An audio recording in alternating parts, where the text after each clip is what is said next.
Bom dia, bom dia, bom dia, bom dia. Começamos um novo dia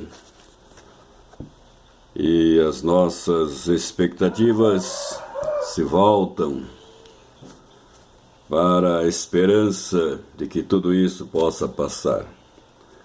Mas enquanto isso não passa, nós não podemos parar, né? Precisamos continuar. E ontem tentei gravar a aula através do notebook, mas no final da gravação o notebook deu um piripaque e desligou, e sei lá, não sei o que aconteceu. Mas vou tentar fazer essa gravação agora para os alunos do primeiro ano, através do celular e depois postar no YouTube. Bem, a aula de hoje é a aula 7 e a aula 8 da série Teoria do Conhecimento, e nós vamos ter uma série de aulas dentro dessa temática, a Teoria do Conhecimento. E para iniciar essa busca, nós vamos começar com Platão. Platão e o mundo das ideias.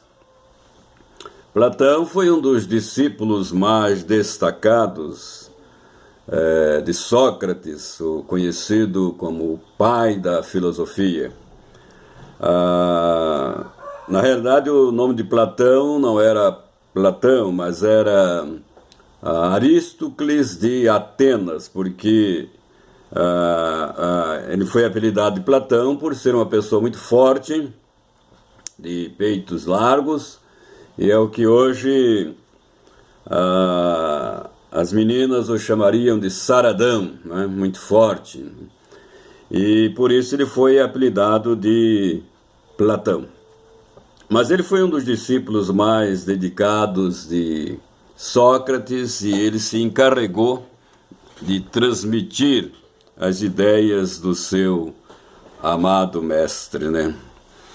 Portanto, esta série de teoria do conhecimento vai procurar responder uma pergunta básica: qual a origem do conhecimento?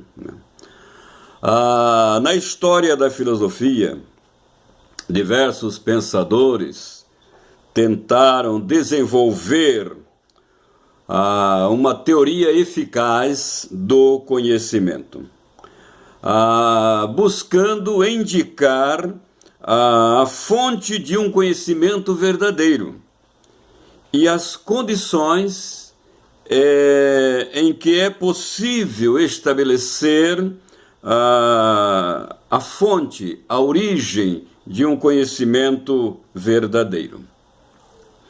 Para o filósofo Platão, a busca por um conhecimento verdadeiro deve ser entendida como a busca pela essência. O que é essência? Essência é aquilo que é eterno, aquilo que é imutável, aquilo que permanece, aquilo que está no mundo das ideias, quer dizer, que não sofre nenhuma variação. Isso é a essência.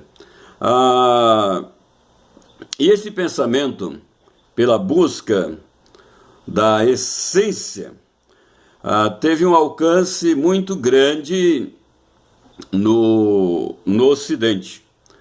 Não apenas filósofos, estudiosos, mas também figuras de outras áreas do conhecimento ou de outras ciências. E em especial nós podemos citar aqui os pintores, especialmente os pintores abstratos. Eles também, especialmente no século XIX, concentraram o seu trabalho na busca por aquilo que eles pensavam ser a essência da pintura. Por exemplo, para Piet Mondrian, que era um pintor holandês, ele dizia que a essência da pintura estaria nas linhas retas e na cor primária, ou nas cores primárias, né? Aí nós podemos citar isso aqui, o pessoal do mundo da arte sabe melhor, mas me parece que a cor primária, as cores primárias estão entre o vermelho, o azul e o amarelo, que vão misturando e transformando em outras cores, né?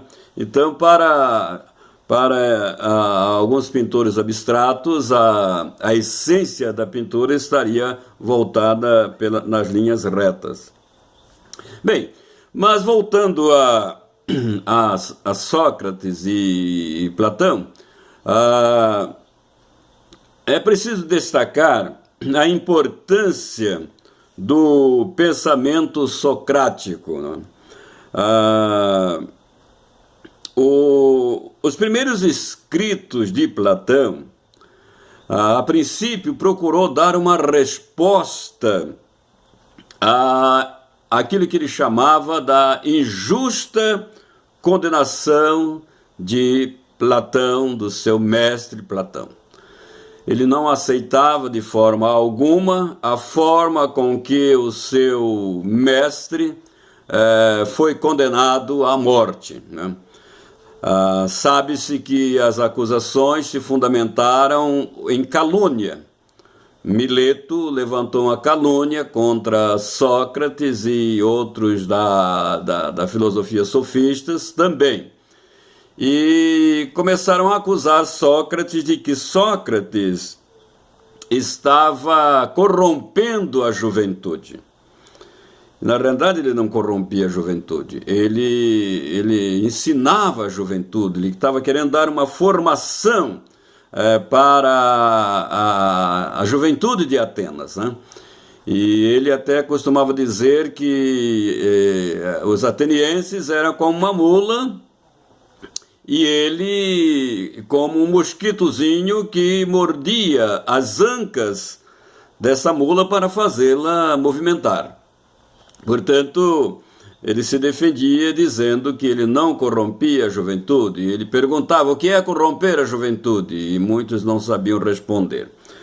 Mas uma segunda acusação contra Sócrates é que ele também não cria nas divindades, né?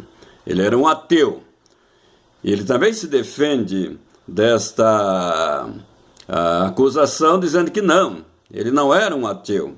Na realidade, ele dizia, eu estou cumprindo uma missão que foi outorgada-me pelos deuses. Portanto, ele não era um ateu. E uma outra terceira acusação era que ele estava introduzindo novas divindades no panteão das divindades gregas. E, na realidade, essas acusações elas não tiveram fundamentos, e, portanto, Platão, para defender o seu mestre, ele fez isso através dos seus escritos, né? Condenando essa injusta acusação. Bem, a questão do discurso, por exemplo. Para Platão, o discurso não é uma mera expressão, não expressa apenas uma opinião, mas ela deve estar ele deve estar fundamentado naquilo que de fato existe, naquilo que de fato existiu, naquilo que, em última análise, é verdadeiro. E esta posição de Platão vai fazer com que ele seja considerado o criador da razão ocidental. Agora, por que Platão é considerado o criador da razão ocidental? Ele é considerado criador da razão ocidental porque ele afirma, ou afirmou, uma crença em uma verdade que tem existência própria e que pode ser atingida por meio de operações do pensamento, que nós vamos chamar mais tarde de dialética, através do diálogo. Então, o Platão, ele vai não apenas incorporar os ensinos do seu mestre Sócrates, como também ele vai desenvolver esses ensinos que ele recebeu de Sócrates. Né? E para reproduzir os ensinos de Sócrates, Platão vai criar a forma do diálogo. Né? Ele procura, através disso, mostrar, ou pretendia mostrar, que o conhecimento verdadeiro só pode ser atingido através da troca das ideias, só pode ser atingido por meio da troca das ideias. O conhecimento verdadeiro só pode ser atingido através do debate. E nisto ele inclui a maêutica. Maêutica era uma metodologia usada e denominada por Sócrates. Na realidade, ele chamou esse princípio metodológico de maêutica porque em homenagem à sua mãe, que era parteira. E como parteira, sua mãe ajudava as mulheres grávidas a darem à luz a filhos, né? E Sócrates, olhando aquele trabalho da mãe em ajudar, trazer ao mundo, trazer à luz as crianças, ele adota para si também esse sistema. Ele diz, olha, eu também estou no mesmo papel de fazer com que os jovens revelem, em uma linguagem mais comum, eu vou ajudar os jovens a parir ideias. Porque é bom lembrar que Sócrates partia do pensamento de que todos nós nascemos sabendo.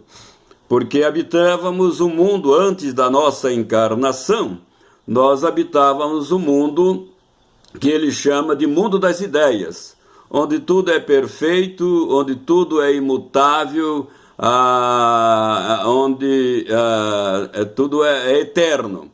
E nós saímos desse mundo das ideias e encarnamos neste mundo que nós chamamos de mundo real e concreto, que Platão vai dizer que é um mundo inferior, porque para ele o mundo superior é o mundo das ideias.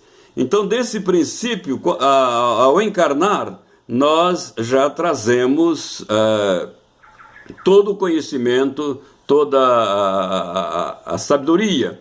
Apenas o que ocorreu foi que nós esquecemos, porque ao entrar na encarnação, tornamos-nos limitados e precisamos agora de alguém que nos ajude a trazer novamente esse conhecimento, porque, segundo ele, nós ainda temos uma reminiscência de esse conhecimento que obtivemos ou que alcançamos no mundo das ideias. Essa temática nós vamos ver ainda na parte final desta aula com mais propriedade.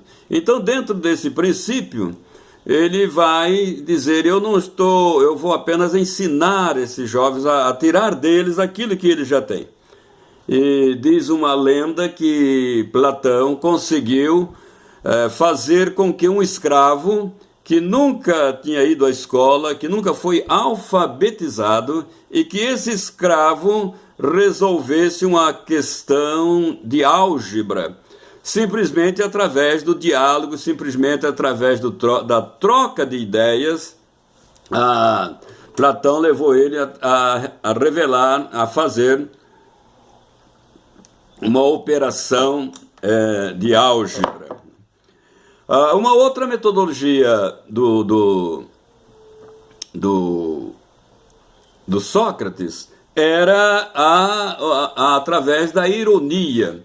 A palavra ironia é uma palavra que vem do grego, que significa questionar, que significa perguntar.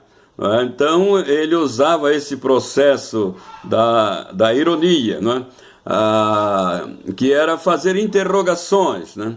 Então Sócrates interrogava os seus interlocutores sobre aquilo que as pessoas pensavam saber. E realmente por isso que ele era um pouco irônico, porque as pessoas, ele queria levar as pessoas a entender que na realidade elas não sabiam o que diziam que sabiam. E muitos entravam em conflito com Sócrates, e diziam: Sócrates, por que você está perguntando isso? Você já sabe o que é isso, né? Então, ele usava também esse método, o método da ironia, para transmitir o seu conhecimento.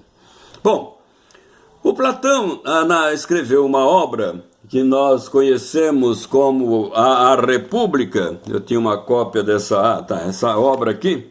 A República é um livro muito bom. Se você ainda não leu, poderia já começar a ler, porque é um livro muito importante na compreensão da filosofia platônica e no pensamento de Sócrates sobre a questão da República. Na realidade, o Sócrates ele desconfiava um pouco da democracia, né? Ele dizia que a democracia existente em Atenas foi a responsável pela condenação e a morte de Sócrates, porque para ele aqueles que exerciam a democracia, os líderes, os governos que exerciam a democracia, não eram pessoas preparadas, eram pessoas de formação, de pouca formação, era sapateiro, era açougueiro, eram pessoas que realmente não tinham nenhuma condição de governar. Em lugar da democracia, o Sócrates, o Platão, defendia aquilo que ele chamou de sofocracia, que vem de sofrosine, que significa a virtude da moderação, né? E essa sofocracia, quem pode desenvolver ou quem pode governar é apenas os sábios. Por isso ele vai criar uma escola de sábios, uma escola de filósofos, que é através desses sábios que realmente o governo poderia ser de fato exercido. Bem, então nesse livro, nessa obra platônica de A República, ele coloca na boca de Sócrates vários pensamentos, né? E um dos pensamentos muito importante é a resposta ou a explicação de que qual é o papel do filósofo, qual é a tarefa do filósofo. E para Platão, como também para Sócrates, a tarefa do filósofo é amar o espetáculo da verdade, né? E em um desses diálogos ele vai falar sobre a questão das formas, que vamos verificar mais tarde, que as formas estão no mundo das ideias. Ele vai dizer, por exemplo, que existe a forma bom, E quando ele pega o termo bom, ele diz, olha, existe o justo, existe o injusto, existe o bom, existe o mal, mas essas coisas apenas, apesar de se revestir de 1000 formas, de fato é uma só. Ou seja, a existência de algo que ele chama bom. Esse algo assume diversas características na medida em que vai entrando em comunidade, né? Com outras coisas, né? Por exemplo, na medida em que caracteriza outras coisas, o que caracteriza uma pessoa, o que caracteriza um objeto, o que caracteriza uma ação. Então, dessa forma, nós vamos ter o homem bom, vamos ter a ação boa, vamos ter o cavalo bom, né? Em todos os casos, o bom sempre existe, né? Independente dos diversos itens que podem caracterizar. E isso chama-se, o Platão chama-se de forma, né? Quer dizer, a forma bom é uma forma única, é uma forma eterna, é uma forma que, apesar de se revestir de tudo, mas ela é única. Para Sócrates, algumas pessoas admiram as artes, algumas pessoas admiram os espetáculos, ou seja, as diversas maneiras com que a realidade se apresenta e se entretém com ela. Mas o filósofo não. O filósofo, por sua vez, ele busca conhecer as formas, ele busca conhecer a essência, aquilo que realmente é imutável, aquilo que realmente é eterno. Esse é o papel do filósofo, né? Então, nessa aula nós falamos da importância do pensamento socrático para Platão, e depois nós vamos fazer um outro vídeo fazendo uma abordagem do mundo das ideias, no qual vou destacar a ideia das formas e também aquilo que nós conhecemos como a alegoria da caverna, que também é uma forma de exaltação do filósofo. Portanto, eu gostaria de sugerir aos alunos do primeiro ano para que busquem no YouTube um videozinho, tem vários vídeos sobre a alegoria da caverna, para que possam já ter um entendimento realmente qual é o propósito dessa alegoria da caverna, né? E mais tarde nós vamos retornar a esse ponto, né? Mas eu gostaria de fazer um destaque ainda fazendo uma conclusão sobre a questão da forma, fazendo o seguinte, né? Ao falar do belo, ao falar do bem e do grande, o Sócrates se refere às formas, né? Então, repetindo mais uma vez, o que é forma para Sócrates, o que é forma para Platão, né?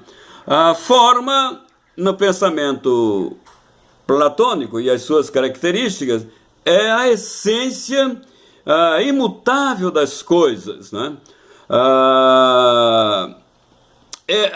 As coisas que ao mesmo tempo perfeita, eterna, né? As formas platônicas se caracterizam por se aplicarem não somente aos conceitos abstratos, isso é interessante, mas também a seres, a objetos da realidade do mundo concreto, né? E lembrando também que Platão estabelece uma distinção entre dois mundos. E ele faz uma distinção entre o mundo real, concreto e imperfeito, né? Porque esse mundo real que nós se torna imperfeito porque ele é percebido pelos sentidos. E, segundo Platão, os sentidos nos enganam. Então, o mundo que pensamos que é real, não é real.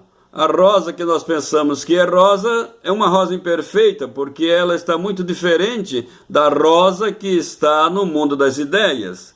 O cão que eu vejo aqui no mundo concreto também não é real, porque o cão real está no mundo das ideias. E aí eu me pergunto, e eu sou real? Eu realmente existo? Isso vai dar matéria para outros filósofos pensar sobre essas questões do mundo sensível que, segundo alguns, nos enganam. Mas é um mundo perfeito, que é o mundo das ideias, é o segundo mundo. Nesse mundo das ideias,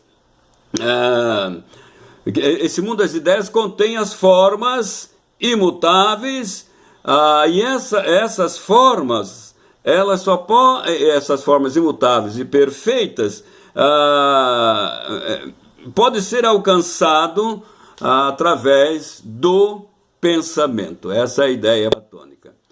Bem, essa aula está um pouco curta, porque eu estou enfrentando alguns problemazinhos com os meus recursos tecnológicos e vou tentar melhorar. Quem sabe a segunda aula, a continuidade desta aula pode sair melhor. Muito obrigado, tenham todos um bom dia.